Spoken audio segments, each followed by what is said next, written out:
Donc, il s'agit d'extraits du roman Belle du Seigneur d'Albert Cohen, qui est un petit peu son chef-d'œuvre. Donc, c'est un écrivain suisse francophone qui est décédé en 81. Alors ce récit, en fait, il mêle passion, drôlerie, désespoir et exaltation du cœur entre un homme, Solal, juif, et Ariane, jeune aristocrate protestante. Alors elle vivait le désespoir avec son mari jusqu'à sa rencontre avec cet amant, Solal. Mais cet amour va se désagréger et les mener à leur perte. Je vous propose de regarder tout de suite un extrait du spectacle pour se mettre dedans. On regarde. Fragile, protégée, offrant un parfait bonheur.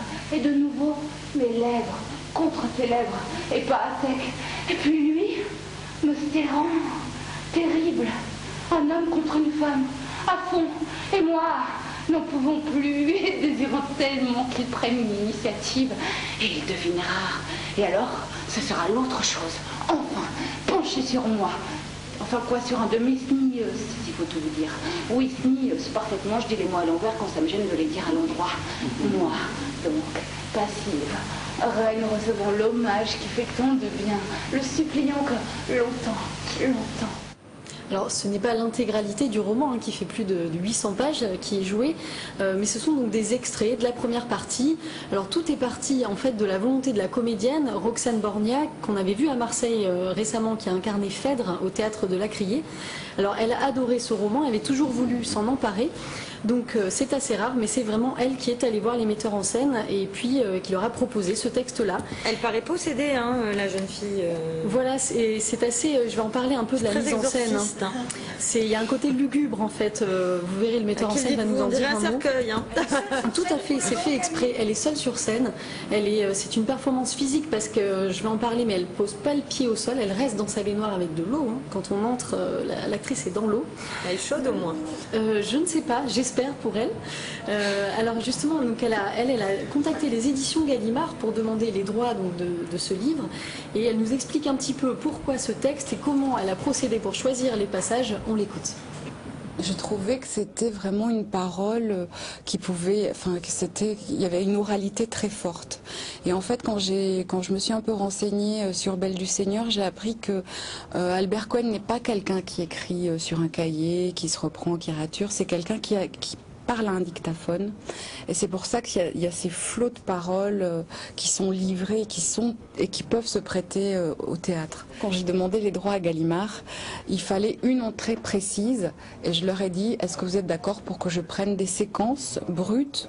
Il n'y a aucune adaptation, c'est vraiment le texte intégral et il y a 5 passages pour le représenter et c'est uniquement à cette condition-là que j'ai eu les droits.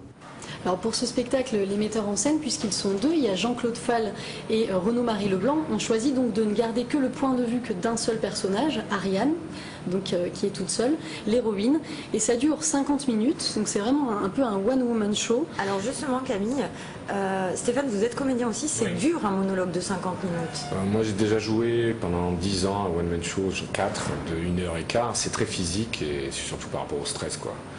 Après, bon, c'est pas la même chose, ça c'est un monologue adapté d'un roman. Donc là, un one-man show, c'est vraiment autre chose. C'est plus physique avec le public, mais je pense que ça doit être dur parce qu'elle doit être dans l'eau pendant 1h50 minutes. Oui, tout à fait. On doit avoir les mains palpées. Puis c'est un texte qui n'est pas dédié au théâtre à la base, c'est vraiment une partie qu'elle a voulu adapter, donc pas du tout évident. Et puis c'est vraiment des confessions intimes, des fragments mis bout à bout où l'héroïne est dans son bain et va nous raconter donc ces tiraillements entre son mari et son amant. Il y a quelques moments d'humour quand même si c'est assez grave. Il y a un moment où elle raconte une scène d'amour avec son mari, où elle le compare un peu à un Pékinois, c'est assez drôle. Alors vous avez vu les images, la mise en scène très particulière, donc elle est immergée dans l'eau effectivement. L'idée c'était un peu d'être comme au cinéma en fait, que les spectateurs soient très très proches. Celui qui est au premier rang peut même toucher l'actrice, donc c'est vrai que c'est assez déroutant au début. On est parfois un petit peu, on se sent voyeur, c'est finalement très intéressant comme rapport. Ça semble très prenant en tout cas. Et donc ça fait penser à un numéro d'équilibriste. Moi parfois je me suis dit oula, en plus elle tient sur la baignoire, elle est debout, on se dit on a peur qu'elle tombe. Va glisser. C'est vraiment une performance d'acteur très intense. Alors je vous propose d'écouter Renaud-Marie Leblanc qui nous explique le choix de la mise en scène. On l'écoute. Dans un des premiers extraits du roman, en fait, c'est le personnage d'Ariane, elle est dans sa salle de bain, et les monologues qu'elle dit au début du texte, enfin, quand elle commence, c'est des choses qu'elle dit quand elle est seule dans sa baignoire. Donc il y avait une sorte de contextualisation, je dirais, dans le roman qui était assez simple. Quand on connaît le personnage d'Ariane sur l'ensemble du parcours du roman, à la fin elle meurt, elle se suicide avec Solal, etc. Et il y avait l'idée aussi, il y avait d'un coup la thématique de l'eau, et la thématique d'une baignoire comme ça, recouverte de vieux draps, il y avait quelque chose qui devenait presque un peu minéral, et qui rappelait aussi la pierre tombale, et qui rappelait aussi, d'une certaine manière, d'autres images de théâtre, comme Ophélie Noyer. Et il y avait l'idée qu'elle parte de l'eau, qu'elle en sorte, et qu'elle y replonge à la fin, l'eau étant à la fois comme des eaux mortes, et à la fois quelque chose de l'ordre de la sensualité, du désir, d'une sorte je dirais, de quintessence presque d'un principe féminin.